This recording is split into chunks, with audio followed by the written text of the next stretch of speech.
Investigar está en todo. Soy Horacio Pérez y esto es Investigando la Investigación, un espacio para explorar la investigación sin límites ni fronteras más allá de áreas o etiquetas, porque nunca sabemos dónde puede llevarnos una idea.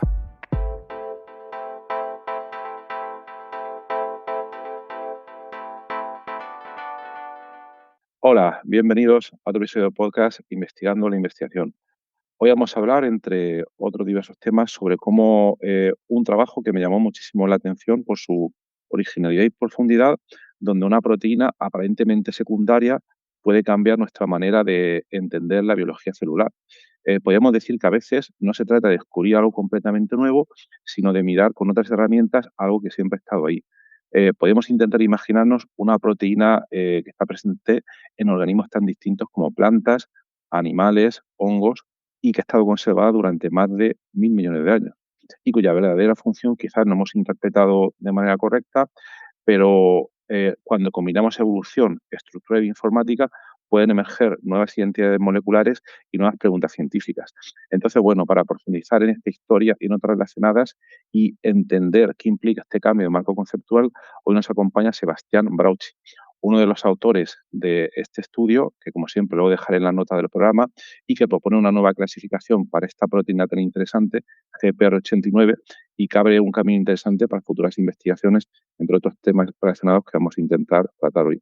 Pero lo primero, hola Sebastián, muchas gracias por venir al podcast.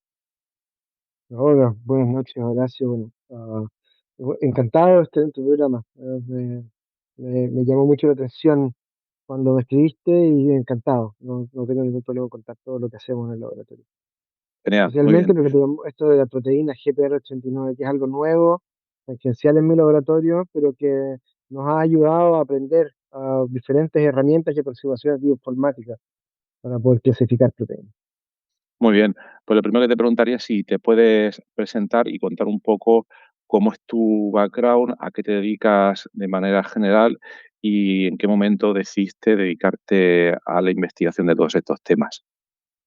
A ver, mi nombre es Sebastián Brauchi, trabajo en la Facultad de Medicina de la Universidad Austral de Chile en Valdivia, en el sur de Chile.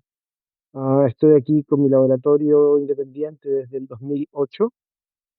Antes de eso estaba en Boston, hice mi postdoctorado en Harvard con David Clapham. Hice antes de eso mi doctorado con Ramón Latorre, Premio Nacional de Ciencias de Chile, ambos biofísicos muy reconocidos, de quien he aprendido todos los truquillos biofísicos que conozco. Ujú, Fueron unos tutores excelentes y unos grandes amigos hoy día. Ah, yo me inicié como bioquímico en el laboratorio de Juan Reyes en la Universidad Católica de Valparaíso. Mi ujú, formación es muy termodinámica, muy de cómo las proteínas se pliegan, muy de qué son las proteínas y de dónde vienen. Entonces, toda mi vida he estado guiada por la curiosidad de saber cómo es que las proteínas llegan a tener la función que tienen. ¿Sí? Ah, Porque para la gente que no conoce tanto estos temas, ¿por qué sería tan importante? Porque la gente lo oye mucho, tema de inteligencia artificial, AlphaFold y todo este tipo de cosas, pero ¿por qué crees que es importante conocer todos estos fenómenos de cómo se pliega una proteína? Porque uno desde lejos lo ve así como una simple forma, pero es algo más, ¿no?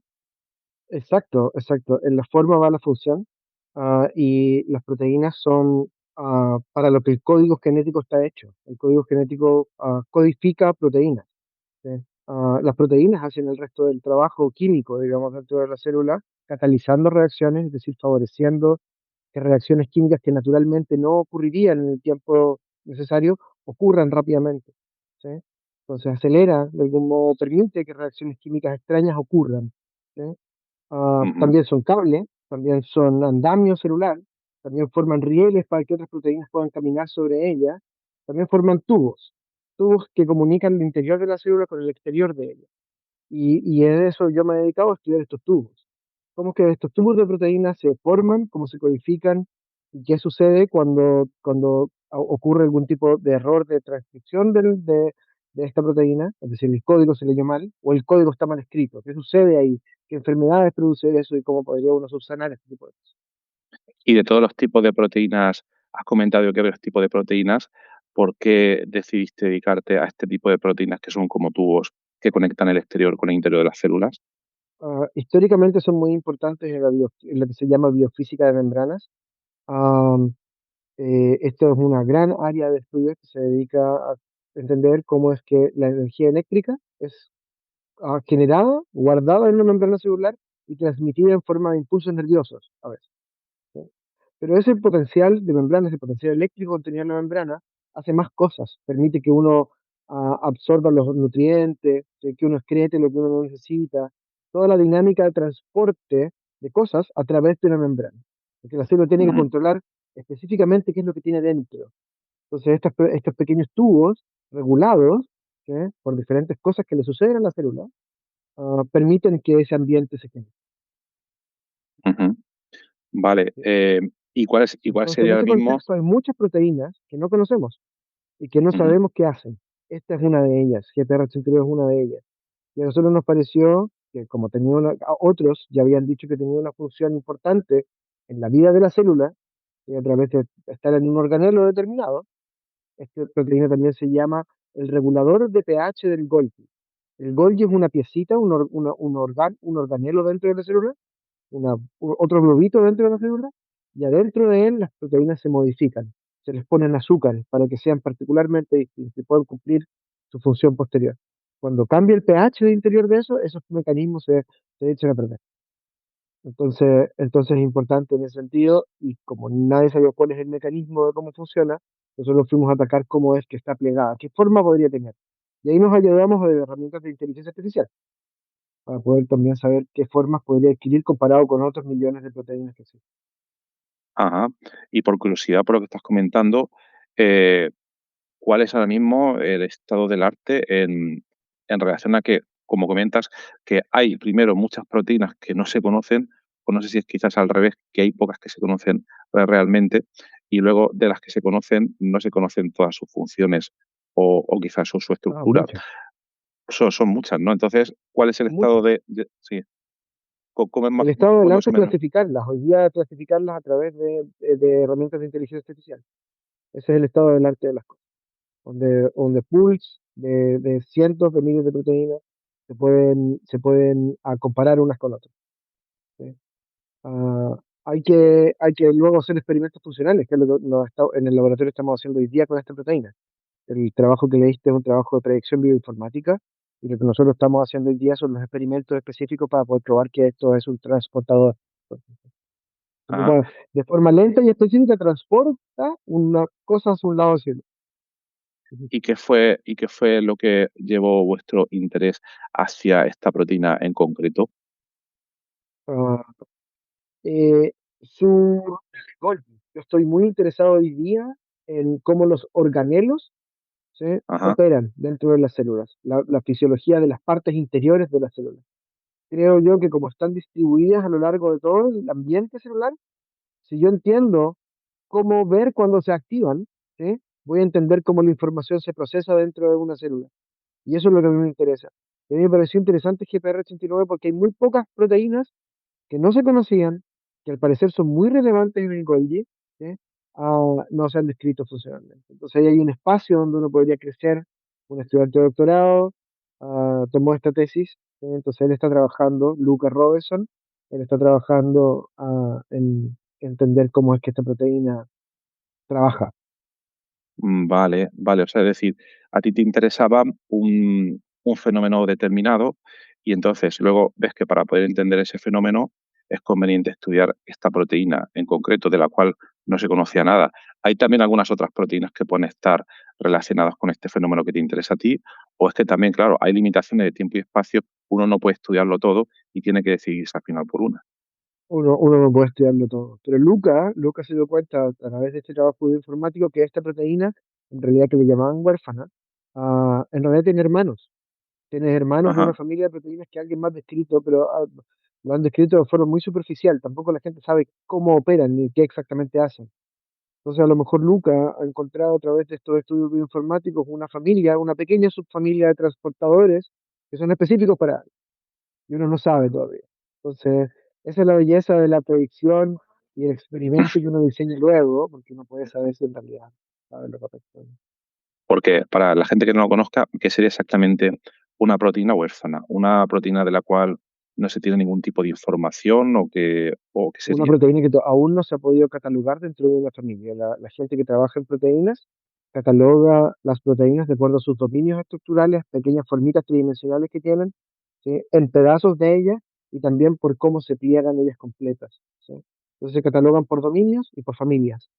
Y entonces estas Ujú. proteínas no están catalogadas. De hecho, GPR es G Protein Receptor y ese nombre se le dio a un montón de proteínas que aparecieron en un gran búsqueda de genes. Cuando salió el proyecto Genoma Humano, aparecieron grandes tipos. Estos GPR parece que son proteínas de un tipo, pero no estamos bien seguros, y otras que se llaman proteínas de membrana, TMMs. Y de esas también hay un montón, que son transportadores o intercambian lípidos, o son canales que permiten que iones pasen de un lado a otro, ¿sí? Hay de diferentes. Ajá. Entonces hay un montón de, una colección de proteínas que aún no sabemos bien cómo funciona. Y cómo, vale, os interesa un fenómeno, encontréis una proteína, decidís estudiarla, pero ¿cómo encontráis relación con todo este catálogo de otras diversas proteínas que ya se conocían? ¿Es por algún tipo de similitud o cómo se hace? Se hace de diferentes formas. Primero vamos a buscar a su data genómica, entonces sacamos las secuencias, ¿sí? de genes que codifican para estas proteínas, ¿sí? Vamos a buscar cuántas Ujú. copias hay, ¿sí? Y entonces hacemos un catálogo de este gen en diferentes organismos, ¿sí? Okey. Entonces podemos relacionar, ¿sí? Es que la proteína ha evolucionado de una forma sana, digamos, junto con la evolución de las especies, porque la evolución de las especies es un árbol, ¿no? Tenemos más o menos una hipótesis de cómo las especies han evolucionado, y lo primero que hace uno con una proteína es buscarla en diferentes organismos que hagan sentido y ver si analizada esta proteína, sus secuencias, que la codifica sola, reproduce más o menos la forma del árbol de la vida. Entonces es una proteína relativamente bien comportada, ¿sí? Ajá. Y esto sucede con esta proteína, hasta cierto nivel, está bien, ¿sí? Está en muchos órdenes. Lo interesante es que por lo general, algunas proteínas que no están reguladas tienen diferentes números de copias. Esta proteína al parecer es importante, o da la idea de que es importante, porque todos los organismos conservan un número de copias muy bajito.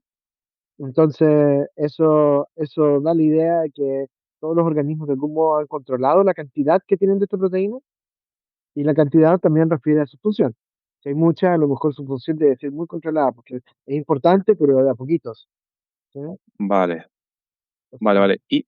Y cuando has estado hablando de que, la proteína, por simplificarlo, está presente en varias especies, ¿esto qué quiere decir? ¿Es algo bueno? ¿Es algo malo? ¿Qué conclusión se no, hay saca? muchas proteínas que están en muchas especies Sí. de eucariotas, ¿sí? Algo que no es bacteria o arquea. Entonces, tenemos las proteínas del citoesqueleto, son ancestralísimas. Ah, Uno las puede relacionar con bacterias, con proteínas de bacterias, incluso, ¿sí? Nosotros no hemos encontrado un análogo de bacteria para esta proteína. Entonces, no hay, Ujú. nosotros solamente lo hemos encontrado en el orden de los eucariotas, ¿sí? Las células que tienen núcleo Vale. formado. ¿Quiere esto decir que, para un neófito como yo, quiere esto decir, una proteína que esté conservada en muchas especies distintas, quiere decir que tiene un antecesor muy antiguo y que se ha mantenido durante mucho tiempo, y lo contrario, que una que esté en pocas especies es algo relativamente reciente, y ese reciente son millones de años, O específico o necesario para esa específico? especie, necesario para Claro. esa especie. Ah, Ha vale, sucedido en varias situaciones donde proteínas han reaparecido, reemergido porque la función lo requería. Imagínate que organismos salieron del mar y llegaron a la Tierra, y después volvieron al mar, y eventualmente algunos también volvieron a la Tierra de nuevo. Entonces ese ciclo de vale, necesidades hace que algunas proteínas emerjan nuevamente, pero desde otros lugares, ¿sí? vale, vale. Entonces uno al final podría confundirlas por la función, y en realidad son distintas, tienen su historia genética distinta. Bueno, como te decía, primero hace uno con los organismos y luego uno las estudia, ¿sí? Y compara las secuencias de estos entre ellas, a ver qué partes son más conservadas, a dónde ha cambiado mucho, dónde la evolución la ha hecho cambiar. Ujú. Entonces eso le da la idea a uno de qué partes son más importantes, qué partes se han ido regulando, así como el pequeño atornillado antes de llegar a, ¿sí? Necesario para que la puerta no cruja. Entonces, sí. Las partes más importantes, ¿cuáles serían? ¿Las que se mantienen en el tiempo, porque son más estables, o por el contrario, las que sí que cambian porque se han adaptado durante la evolución? Bueno, como las proteínas son una máquina, ambas son importantes. Lo interesante es saber dónde están ubicadas para Vale, saber cómo la máquina funciona. Porque una sierra circular necesito que se mueva, pero tiene que claro, estar fija en una mesa, ¿sí? vale, claro. Entonces, entonces necesitamos saber dónde están los pilares de esta máquina, dónde está su motorcito, dónde están sus bisagras. Entonces vamos a poder predecir cuáles partes van a ser más móviles o menos móviles. Y eso es interesante. Otro tipo de experimentos se pueden hacer para ver esas partes móviles en proteínas de membrana. Nosotros lo hemos hecho en el laboratorio. Se pueden Ujú. marcar con unas cositas fluorescentes y cuando la proteína se va moviendo, este brillo va cambiando de intensidad y uno lo relaciona con moverse. Entonces uno tiene Vale. los registros de movimiento de estas micromáquinas con un microscopio. Vale, vale. Es que era lo siguiente que te iba a preguntar. Primero, estáis interesados en una función, en un tipo de fenómeno, encontréis esta proteína, realicéis unos análisis y entonces imagino, no sé si generáis una serie de hipótesis, pensáis, esto puede ir por aquí o por allá, pero claro, lo hay que llevar a la experimentación para poder validar o refutar esa hipótesis y entiendo que lo que habéis hecho con todo esto de las partes fluorescentes de la proteína, etcétera, esto ha confirmado o refutado alguna de vuestras hipótesis. ¿Os ha hecho cambiar un poco de las ideas iniciales que teníais? Creo que eso con la fluorescencia y el movimiento no lo he hecho con GPR89. Lo he hecho con otras proteínas que trabajamos en el laboratorio. Es Ujú, solo un ejemplo de cómo uno con la técnica puede, con las técnicas implementadas hoy en día, que son relativamente estándar, uno podría llegar a ver estas cosas y medir, por ejemplo, en GPR89, cuáles son las partes que se mueven más. De acuerdo a nuestra hipótesis, que debía ser un transportador, los transportadores de membrana toman una especie fuera de la célula, algo, un ion, por ejemplo, un sodio, y lo unen ujú. a un ladito, se mueve esto y el sodio se entrega al otro lado de la membrana. ¿Sí? A uno podría predecir cuáles son las partes que se mueven más o menos, si es que fuese un transportador. Entonces uno puede ir a Vale, buscar ese movimiento. ¿Sí? vale, vale. Entonces, con este tipo de estudios, lo que hacéis es ganar conocimiento sobre el fenómeno que estáis estudiando inicialmente, sobre este tipo de proteína, y luego preguntarte si este conocimiento lo intentes aprovechar de manera, porque hasta ahora es ciencia fundamental, por lo que entiendo, ¿no? Si a partir de ahora intentéis aprovecharlo de alguna manera, no lo sé, para descubrir nuevos fármacos, para hacer algún otro tipo de cosas. Eh, por ahora yo creo que esta proteína no veo yo aún una, una, una vía de investigación farmacológica sobre esta proteína. Creo que por ahora hay bastantes esquinas que estudiarle que parecen ser Ujú, interesantes y únicas. Ah, si es que es cierta, si es que es válida nuestra clasificación, esta sería ujú, una proteína de una familia que tiene cientos de proteínas. La familia de transportadores facilitativos, ¿sí? Así se llaman, es muy diversa. ¿Sí? ujú. Entonces, dentro de esta familia estaría esta proteína en una subfamilia. Lo interesante es que lo que encontró Luca, ¿sí? De este hairpin de la proteína, ¿sí? Que se conserva en sus otras hermanas, ¿sí? Podría estar uniendo una proteína de señalización celular. Y sería la única subfamilia de este tipo de proteínas que unen ese tipo de señalizado celular. Entonces sería súper interesante estudiar por ahí cómo está unida el signaling celular. Nadie ha hecho eso. Y por ahí yo Vale, veo una esquina muy bonita para investigar. Que ahí seguramente van a salir estrategias farmacológicas en el camino. vale. Sí. Vale, porque para los oyentes ahora mismo, Sebastián lo está explicando muy bien, pero de manera rápida, ¿no? Pero esto supongo que detrás hay una grandísima cantidad de trabajo que puede haber llevado, imagino, meses o años, imagino, ¿no? Algunos años, sí, un par de años. Sobre todo cuando las cosas son nuevas, tardan un poco porque uno se tiene que ser amigo de la investigación de uno. Eso quiere Claro. decir uno tiene que leerla, los colegas que dijeron, una cosa de mínimo respeto.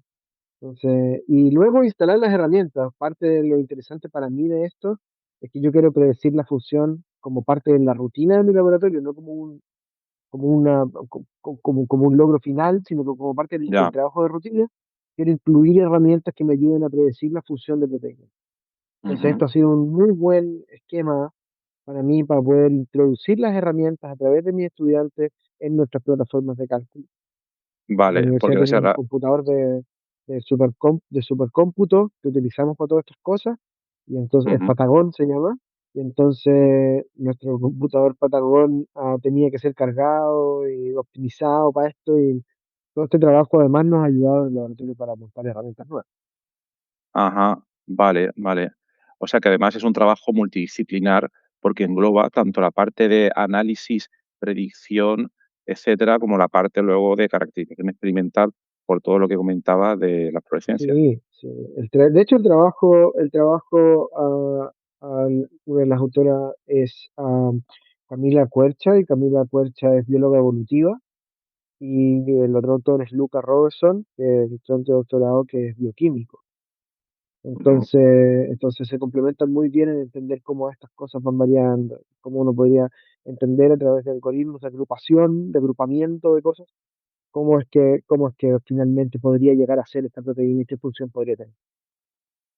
Vale, vale, En okey. el laboratorio Ent también tenemos ingenieros eléctricos, ingenieros informáticos, sí, ingenieros elec biólogos, ingenieros sí, eléctricos, sí. sí. Es que hacemos aparatos también.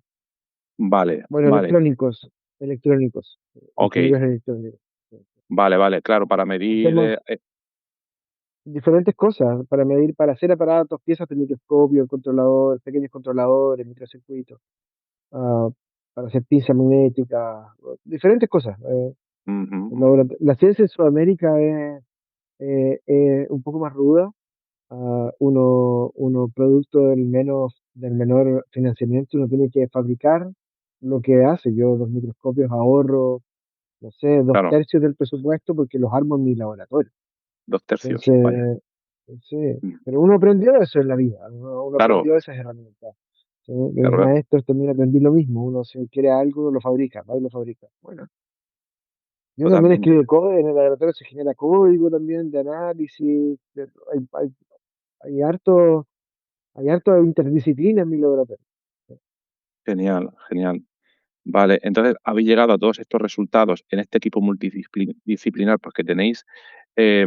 ¿Cuáles serían, tenéis pensados, o si se pueden comentar, cuáles serían los próximos pasos después de esta publicación para estudiar este tipo de proteína? ¿Pensáis seguir en esa dirección o qué pensáis hacer?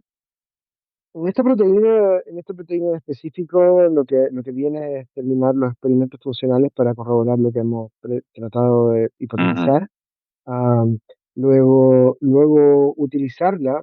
Sabemos que cuando uno la sobreexpresa, es decir, uno incluye el DNA que codifica para esta proteína dentro de una célula, la célula como que se ujú, echa a perder un poquito, no le gusta nada, que le pongan más cantidad. mm, Ah, entonces nosotros ahora podemos controlar la expresión de esto en células. Entonces me gustaría utilizarlo como una herramienta de echar a perder la célula, ¿sí? De una forma que yo entiendo donde se está echando a perder. Entonces, un blanco vale. específico para romper la célula por dentro, ¿sí? Y quiero ver qué es lo que Ujú, sucede. Eso me va a servir de herramienta luego para hacer otro tipo de experimentos que tienen que ver con señalización celular, cómo la célula entiende el entorno, otras cosas que no tienen que ver con la biofísica de las proteínas, sino que más bien con la biofísica de una célula. vale, con la biofísica ya pasamos de la concreción de la proteína a estudiar, pues, la célula, ¿vale? Porque Sí, en tu carrera, en tus otras líneas de investigación, imagino que también os dedicas a otros temas. ¿Qué te interesa más? ¿El estudio de la función, el estudio de una o de varias proteínas completas, o por lo que estás diciendo, el estudio de toda la célula? Al final imagino que todo es necesario, casar un poco todos los niveles, ¿no? todo es necesario entenderlo un poco.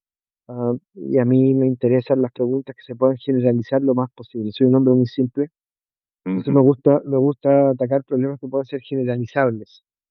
claro. Entonces, sí, la individualidad de las cosas como que me molesta un poco.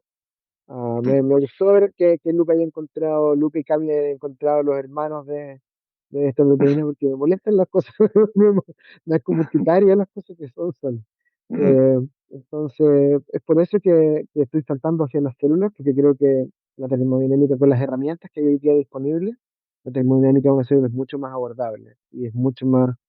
ah, Hace 20 años no se podría haber pensado, pero hoy día es posible pensar que uno puede llegar a entender más o menos cómo una célula entiende lo que está alrededor de ella. Sí, Y porque parte de eso es entender cómo las proteínas individuales que están en la barrera entre la célula y lo de adentro operan.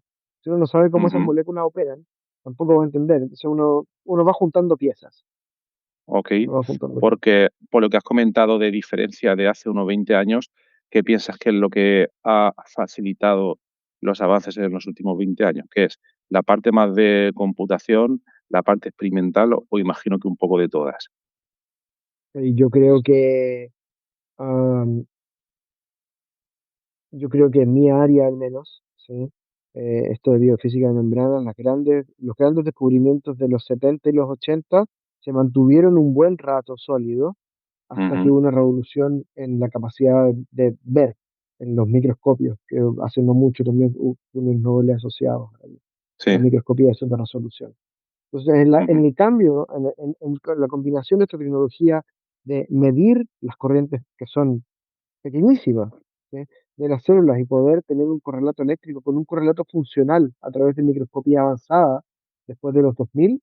Hoy día, después de 2015 en adelante, con esta revolución de las máquinas de aprendizaje y hoy día la inteligencia artificial que combina varias de ellas, ¿sí? Estamos llegando, yo creo, al último punto de poner todo junto. Es una combinación en etapas de diferentes avances tecnológicos que han permitido, ujú, ¿sí? Que uno no solo ahora adquiera la data, sino que la adquiera en gran volumen y ese gran ujú, volumen luego tenga una herramienta para poder analizarlo, que no sea con nada tener cientos de miles de imágenes o cientos de miles de registros que no puedo analizar, y no tengo humanamente el tiempo de hacerlo. ujú, ujú. Entonces, Vale, una vale. combinación de esas tres cosas es lo que hoy día está haciendo una revolución gigantesca en cómo diferentes campos están avanzando a una, sí, impresionante. Es impresionante, ¿no? Es a veces, no sé si tienes tú la sensación, yo en mi campo sí que la tengo, bioinformática estructural, que está un poco relacionada también un poco con lo que hacéis, ¿no? Que hay tantísimos avances en todos estos campos que a veces me resulta un poco estresante porque es muy difícil estar un poco al día siquiera, cada vez es más difícil am, estar un poco al día después de todo lo que sale y que parece que merece la pena seguir. No sé qué sensación tenéis vosotros. Es difícil estar al día, no, no lo sé, no lo sé. Yo creo que en el romanticismo de las preguntas no hay un fin. Entonces, como no hay un fin, no hay una máquina en realidad que pueda reemplazar esta belleza de la pregunta, ¿sí? Ahora, que va rápido, porque la máquina me ayuda a mí y a otros a resolver el problema a una velocidad que antes no podíamos ni pensarlo, eso también es cierto. Ujú, Y que para el uso concreto de la ciencia, es decir, la ciencia aplicada, la generación de fármacos, por ejemplo, el trabajo de un científico va a ser reemplazado rápidamente. Yo creo que sí, eso se viene rápido. O sea, la forma más fácil de reemplazar, de buscar reemplazo, o el lugar donde uno podría ir a buscar reemplazo es justo ahí, es un personal carísimo, porque son expertos en una ujú, cosa muy específica que es bioinformáticamente reemplazable, ¿sí? ujú. Y el experimento lo puede hacer una cadena de producción. Entonces hay Ujú, ciertos tipos de científicos que por su trabajo, que es altamente especializado, pero que tienen una solución bioinformática más concreta cada vez, yo creo que eso va a conocer el riesgo de tener que buscar otro tipo de preguntas, afrontar el trabajo de la ciencia desde otra careta, desde la otra esquina. Ahora es más bien como una guía, ¿no? ¿Qué es lo que vale la pena preguntarse? A lo mejor esa es la nueva tarea de los científicos. ¿Qué vale la pena preguntarse? ¿qué es lo que vale ¿No? la pena preguntarse también con los nuevos, además, con los nuevos recursos o potencialidades que vamos a tener que no teníamos antes, entiendo, también. Exacto. Muchas potencialidades que no teníamos antes, muchas. Sí. Eh, no lo veo tan terrible. Me preocupa más la inconsciencia que tenemos todos, incluido yo, de gastar horas de cálculo en servidores, Sí, para que luego se derrita el agua y luego, o sea, los hielos y luego, no sé, no sé, ya. no sé, no sé cuál es nuestro efecto general global en esta Mm, vorágine de cálculo, ¿eh? ujú. ¿De qué tamaño es nuestra huella de carbono? En realidad, ¿qué tan irresponsable estamos haciendo por hacer pequeñas preguntas que en realidad tampoco hacen muchas diferencias, ¿no? Claro, claro, siempre está lo que llaman sostenibilidad de la investigación, investigación ética, lo llaman algunos otros. Será, O algunos otros sí. ¿Y qué sabe uno, eh? La verdad es que uno no, ujú, uno es parte involucrada, uno hace los experimentos, ¿no? claro. Entonces, Claro, no, pero es importante. Yo también estoy de acuerdo que si no queremos quedarnos fuera de la rueda, por decirlo de alguna manera, tenemos que hacernos preguntas, que no lleguen los algoritmos, que no lleguen las mecanizaciones, preguntas más humanas quizás, pero bueno, estamos ahora mismo en ciencia. Entonces, en relación con eso, quería comentarte por un comentario que has hecho antes, has dicho, me interesa llegar a las preguntas o a los descubrimientos más generales posibles, ¿no? Al intentar ensamblar pues, todas esas piezas. Entonces sí quería preguntarte, de toda tu carrera investigadora, ¿cuál piensas que sería esa, digamos, verdad generalizable o descubrimiento generalizable del que más satisfecho pues te sientes? cuando me gradué del doctorado con la guía de Ramón, am, encontramos un modelo general para describir el funcionamiento de una familia de proteínas. En ese minuto, casi en simultáneo, otros publicaron un trabajo similar e interpretaron sus datos de otra forma. Son los mismos datos. Mm, Nosotros lo sí, interpretamos de una forma y lo interpretaron de otra. vaya, Ah, nosotros resultamos estar en lo correcto. Es un modelo general para entender cómo una familia completa de proteínas opera. A mí me dejó muy satisfecho eso, y eso es una de las cosas más generales que he podido sí, hacer. Sí, sí, muy interesante, muy bonito. la sensación de ser... Y además has comentado que eso fue durante tu doctorado, además. Todo terminó creado. Sí. El tiempo Luego, suficiente como para que las cosas maduren, uno se dé cuenta cuál es el efecto posterior de los trabajos. Muchas de las cosas que uno hace, uno ve los efectos mucho después, uno a veces no se da cuenta. En ese minuto está muy involucrado en estas diferencias con el otro colega, ¿no? Que yo tengo la razón, que usted no. totalmente, Y en realidad eso totalmente, no tenía nada que ver con esto. El totalmente. punto es que el fin del día fue útil para muchas personas y generalizar ayuda a entender. Claro. Y luego en esa situación también, si surgió durante tu doctorado, normalmente yo por lo que veo, claro, cuando uno está haciendo el doctorado, lo meten por un camino y uno hace lo mejor que puede durante ese camino. Luego cuando va progresando en su carrera investigadora, el postdoc, montas el lab, todo este tipo de cosas, uno se imagina, oye, me imagina, bueno, ahora voy a tener más recursos, voy a tener más cosas, lo voy a hacer mejor, pero no, no, no sé. La sensación que tengo a veces es que como ya todo, la burocracia lo come todo, ya el tiempo para investigar es mucho menor. Es decir, en la etapa de doctorado no tiene todo el tiempo para investigar, porque es eso, pero tiene menos conocimiento y menos apreciación. Al final de la carrera de investigador ya más senior, casi todo es burocracia, por lo menos en mi caso, pero no sé si hay como un momento intermedio cuando uno está postdoc y en el prelab, que uno ya tiene un poco de más conciencia y ya tiene un poco más de potencia para desarrollar las cosas. No, no sé cómo lo ves tú. Bueno, yo creo que mi mejor momento fue el del postdoc. ah, y en mi doctorado yo creo también, un poco más estresado porque uno no tiene cursos, que uno tiene que cumplir con Claro, cosas, ¿no? En el doctorado. Entonces sí, pero se me dio una libertad infinita.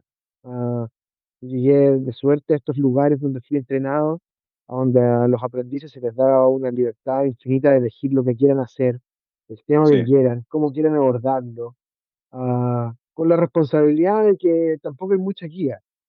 Hay guía cuando se vale, solicita, ¿sí? vale. Hay guía cuando se solicita y ojalá no sea cada rato.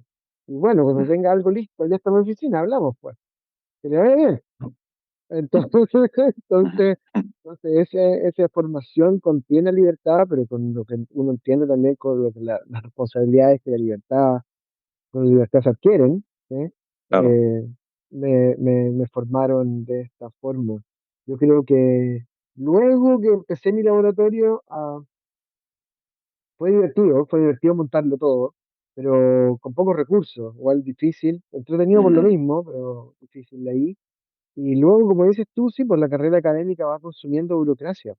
Ahora soy director del departamento, algo que yo jamás ujú, habría esperado. Todos mis colegas me dijeron, y mis tutores desde siempre, eso no lo haga. Ah, eh, ujú. y ahí estoy, ¿no? Y ahí estoy. Ah, Bueno, Mm, parte de la contribución. A mí me gusta igual contribuir claro. a las comunidades a las que pertenezco y bueno, esta es la forma de contribuir. Sí, también es otro tipo de satisfacción, ¿no? Es otro tipo de satisfacción, y otro tipo de dolor de cabeza también, uno para el cual no está Ya, preparado, ¿no? O sea, uno no se claro. prepara para cualquier cosa menos la administración, ¿no? Entonces uno lo prepara Mm, para el mesón, para analizar problemas, para revisar grants, no sé, para eso, participar en paneles de ciencia, ¿no? claro. Pero no lo preparan para la burocracia interna, No, no, no. que hay los indicadores, que el colega se peleó con este otro colega, entonces, bueno, uno tiene que de algún modo también ayudar a las relaciones humanas. No, una cosa como que va Claro. difícil, ¿no? Sí. Es difícil, es difícil. Y en esa línea ya, cuando estás en la etapa ya centrándonos en temas de investigación, cuando estás en esa etapa de director del lab, am, ¿qué parte? Claro, tienes que coordinar gente, además tienes un equipo multidisciplinar, etcétera. ¿Qué parte piensas tú que es la más difícil y la más fácil de coordinar gente? Y, e imagino que a los diferentes pues, niveles, porque están los doctorandos, los postdoc, son diferentes tipos de trabajo. Bueno, como se organiza acá es bien americano el sistema, ¿no? Entonces, cada profesor, cada investigador tiene su propio laboratorio, ¿sí? Ujú, Dentro del departamento, ¿ok? Ah, y en ese laboratorio cada uno tendrá el tamaño que tiene. Mi laboratorio tiene como 10 personas, entre investigadores de diferentes categorías, técnicos, ¿sí? Lab manager. Y, y ahora he hecho eso por años, trabajando con ese grupo humano. Pero es un grupo humano homogéneo que está debajo mío. Ahora estoy de director del departamento y como director del departamento mis colegas están junto, ¿sí? Bajo mi orden, digamos, de algún ujú, modo, ¿no? Pero somos colegas, es distinta la relación, es distinta claro. la forma de solucionar problemas humanos, es distinta la forma en que uno se aproxima al problema del colega. Entonces, he tenido que aprender formas de comunicación, yo creo. Claro, eso no está en los libros muchas veces. Bueno, hay libros sobre cualquier No, cosa, eso está en el pero libro. claro. Y luego quería preguntarte, bien, no hay libros para eso, pero uno lo puede aprender con la práctica, al solucionar problemas, etcétera, todo este tipo de cosas. Pero la parte que me parece más misteriosa es cómo aprende uno a tener creatividad en su investigación. En la, en la de uno propio puede ser pues, más o menos fácil, pero lo que me resulta más complicado es transmitir esa chispa o digamos, inspiración para que, por ejemplo, los estudiantes, los doctorandos, los postdoc, pues puedan tener una investigación creativa. Esa parte me parece bastante compleja, porque eso sí que no está en ningún libro. Y por otra parte, a lo mejor a veces sucede que los investigadores pueden o no tener esa chispa, pero también pienso que se les puede transmitir un poco, en el caso de tenerla uno, claro. Entonces, no sé cómo ves Y eso. yo creo que de algún modo tengo esa chispa, veo a mis estudiantes entusiasmados, entonces Ujú, seguramente de algún modo los motivo. Y eso me causa cierta alegría. Motivar a tus aprendices es importante porque uno lo que les está entregando son herramientas para que ellos luego puedan ir a explorar el bosque por sí mismos, ujú. ¿no? Entonces, Ya, claro. me causa alegría traspasarles esta pasión por la pregunta, esta forma de preguntarse cosas, el estilo como uno afronta el laboratorio. Podrá gustarle, a lo mejor lo harán distinto cuando ellos tengan sus propios laboratorios, pero al menos les pasé la pasión Ujú. por preguntarse cosas, porque es lindo preguntarse cosas. Totalmente, totalmente. ¿Y cómo ves tú ahora a los que son más jóvenes, digamos, bueno, los que son más jóvenes, a los que están terminando ahora mismo el doctorado en tu región, los ves inspirados como para seguir en la carrera académica, aunque se tengan que ir a hacer un postdoc fuera, como pasa en muchos sitios, o los ves más en Chile como que quieren tirar más para la industria? Cierto es que depende del campo, Yo no hoy es lo día Chile está transitando hacia la industria biomédica y biotecnológica. Entonces, sí, hoy día yo creo que la mitad de los estudiantes del programa de doctorado están orientados a encontrar una solución biotecnológica o biomédica. sí. Entonces, bueno, eso está bien. O sea, la industria también hace investigación. O sea, yo nunca he creído que las preguntas de ciencias aplicadas no sean preguntas científicas. Si lo que define una pregunta totalmente. científica es otra cosa. O sea, la curiosidad de ese colega va por el área aplicada. Él tiene curiosidad cómo resolver ese problema específico. Y está bien, o sea, lo encuentro igualmente lindo. O Claro. sea, sí, sí. Ujú. Yo motivo a los estudiantes para que puedan tomar esos caminos y que quieren explorarlos. Son súper buenos. Yo jamás salí de un campus universitario. Una vez entré a la universidad cuando era muy joven y no salí nunca más. De hecho, sí. Mis actividades extracurriculares son al aire libre y yo escalo en rocas. Ah, Entonces, a escalas en soy rocas. escalador de piedra. Y Vale. entonces, y entonces también es una situación bien de outdoor, no hay mucha gente. Entonces, tipo campus universitario, me gusta más la tranquilidad. Ajá, Sí. ajá. Vale, vale. Y ya por ir cerrando, pues te preguntaría, bueno, tendrás definidas, si te permitieras, esto es una pregunta hipotética, ¿no? Si te permitieras cambiar de rumbo, dar un gran cambio de rumbo a tu línea de investigación, que no es siempre posible, ¿tienes algo pensado? ¿Tirarías por algún sitio? ¿Es algo que te has preguntado alguna vez? Porque claro, yo por ejemplo a mí se me ocurre, mira, me gustaría tirar por aquí, me gustaría tirar por allá, pero no puedo hacerlo porque los grants ya llevan mucho tiempo y hay una dirección Ujú. troncal. Entonces, pues no puedo hacerlo. Pero por otra parte, tampoco puede estar uno siempre cambiando de cosas. No, no, yo creo que tenía una línea acerca de las proteínas de membrana durante casi toda mi carrera. Y desde diferentes puntos de vista, cómo las células las maneja, cómo son sus relaciones evolutivas, cómo operan en una célula, para qué serviría echarle el fármaco A o B. Diferentes formas de trabajar con proteínas de membrana han estado alrededor de mi investigación. Am, y como tú dices, los grants van de una forma, yo no ya tiene un currículum hecho, entonces uno se construye, el grant sale casi solo cuando uno está escribiendo. Ujú. Y está también los colaboradores, porque cuando uno trata de Claro, buscar esa esquinita de tiempo que uno tiene, no sé, me queda esta esquinita de tiempo, voy a dedicarme a esta otra cosa, para ver si puedo construir algo por acá que me interesa, viene el colaborador y también te dice, oye, pero nos ganamos el grant, que ¿te acuerdas el año pasado que escribimos acá? Bueno, nos ganamos, entonces como el claro, imán que claro, te tire de nuevo a tu campo. ¿Ah? claro, exactamente. De algún modo traté de romper la inercia y me fui por esta cosa del signaling celular para Ujú, poder darle un barniz biofísico a lo que la gente entiende más bien de una forma dinámica de biología, ¿sí?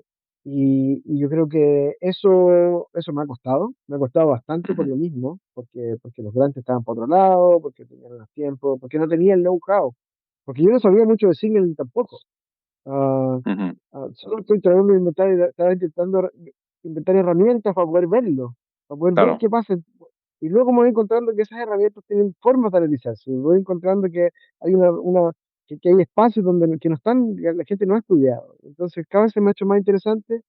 Ya tengo un par de grants con eso, así que bueno, eso ha sido lo nuevo y ha sido bien desafiante. Varios años me ha claro. tomado, yo creo que 6 años. Seis Ahora es años. una línea sólida del laboratorio, pero me tomó 6 años construirla. Ujú. Bueno, todo cuesta, ¿eh? Lo que de la audiencia hay muchos doctorandos y demás, lo que quieren seguir en la carrera investigadora, no hay que deprimir o desmotivar a la gente, pero todo lleva su tiempo y su inversión, etcétera. Y te quería preguntar también, por lo que se está comentando de los colaboradores, ¿cuál es vuestra manera de ver este tema? Es decir, ¿preferís buscar colaboradores en China, perdón, en Chile, en toda Sudamérica, en cualquier parte del mundo, dependiendo de lo que necesitéis? ¿Qué aproximación os gusta más? Eh, Dependiendo de lo que necesite, yo creo que eso es lo primero. Ujú, Depende de si lo necesito o no lo necesito. Por lo general, mis colaboraciones con los colegas son más bien desde el punto de vista teórico. Me gusta discutir mis ideas con algunos colegas específicos, y entonces los invito a trabajar, ah, los invito al artículo, ¿sí? A participar. Ah, eh, y para todo lo básico de mi laboratorio, tengo una operación, he trabajado para tener una operación autocontenida, para que más o menos todo el espectro de vale, preguntas que a mí se me ocurren estén cubiertas en mi laboratorio.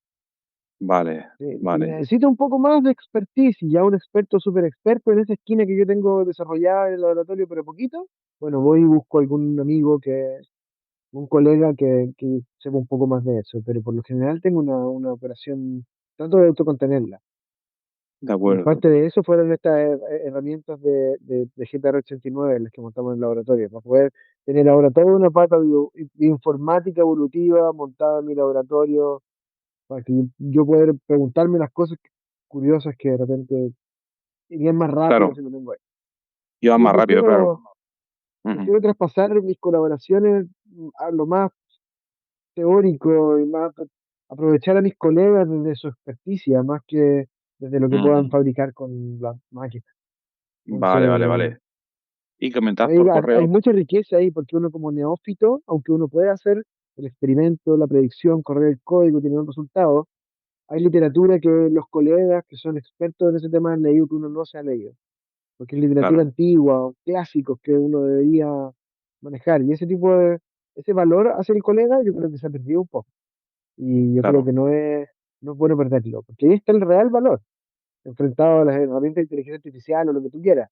Ahí está el real valor de lo que lo que uno puede contribuir. totalmente, totalmente. Y comentabas por correo que habíais obtenido un grant bastante importante con otros colaboradores, ¿no? Sí, sí, con un colaborador de la Universidad de Washington en Estados Unidos. Y entonces, bueno, esa es otra de las cosas que me tiran de nuevo a los canales de iones. Es para Ah, estudiar la evolución, es para estudiar la vale. evolución de canales de iones, que están asociados al impulso eléctrico. John, él es biólogo de sistema y trabaja en moscas, pero además es alpinista. Entonces, subiendo los Ujú. cerros, se dio cuenta que hay unas moscas que viven a menos 10 grados bajo cero, menos 15 grados bajo cero, y eso no es raro, hay mucho bicho que lo hace, pero estas se mueven. ¿Cómo Sí. es que a esa temperatura tan baja pueden tener impulso eléctrico? Eso no debería ser posible. Entonces, nosotros estamos estudiando la biofísica ahora de la membrana. La membrana, los lípidos, su grasa de la membrana, tiene que ser especial. Y las proteínas que Ajá. están ahí, adaptadas a esa grasa. Entonces, estamos haciendo el trabajo evolutivo para eso. Y para poder sacar las muestras de estas membranas especiales, vamos a buscar los bichos. Entonces, él los va a buscar a unos montes en Washington, cerca de Seattle, y yo los voy a Ujú. buscar acá en los campos de hielo norte, en la Patagonia. Acabo de volver Ah, y a buscar unos bichitos que se llaman dragones de la Patagonia, que ah, viven mira. dentro de los glaciares, viven en el refrigerador. Entonces, Dentro, durante. durante toda su vida. Madre mía. Y no mía, ¿cierto? Porque si no hoyo de glaciar en el Creos, ahí adentro está el bicho. Y entonces, ¿cómo se mueven? No sabemos. Entonces, eso queremos entender. ¿Cómo es que la naturaleza evolucionó un sistema para que un bicharraco pueda vivir a esa temperatura y todavía tener señales eléctricas? Curioso, sí, desde luego. Y como es por otra parte, por ejemplo, bueno, en Europa, para colaborar entre países europeos hay convocatorias europeas, etcétera, que financian, pero para poder colaborar con Estados Unidos y más por otra parte, con lo complicada que se está poniendo la situación ahora mismo, ¿no? En el ¿Cómo, mundo, uf, cómo es el tema? ¿Hay como convocatorias entre Sudamérica y Estados Unidos o cómo funciona? ah, bueno, hay varias. Hay varias convocatorias de América, Estados Unidos, o hay varias convocatorias donde uno podría postular a grants en Estados Unidos. Hay varias, de diferentes Ujú, tipos, ¿sí? Allen Institute, Janilla, no sé, esta misma que de la Fundación Pew que nos ganamos. ah, ujú, entonces, hay iniciativas. Con el gobierno europeo hay, con España, Alemania, Francia, Inglaterra, tenemos, desde Chile tenemos becas específicas de colaboración, que están bajo convenios del gobierno con las diferentes agencias europeas.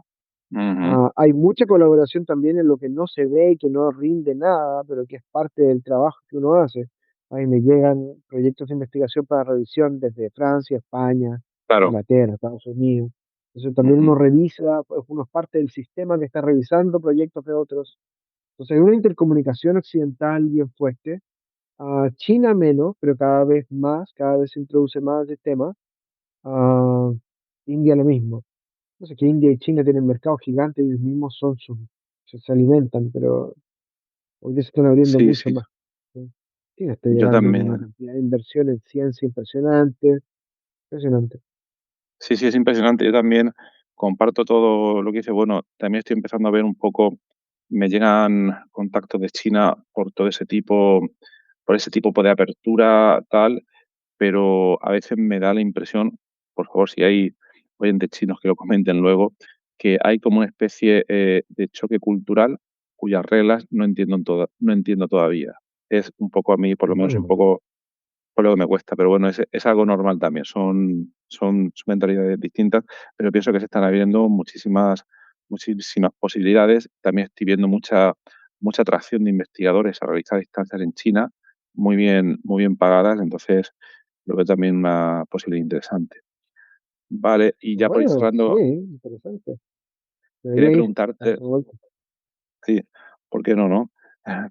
Quería preguntarte, qué le recomendarías a gente que esté pensando en hacer ahora un doctorado en este área tan interesante, fisiología, estudio de proteínas, etcétera?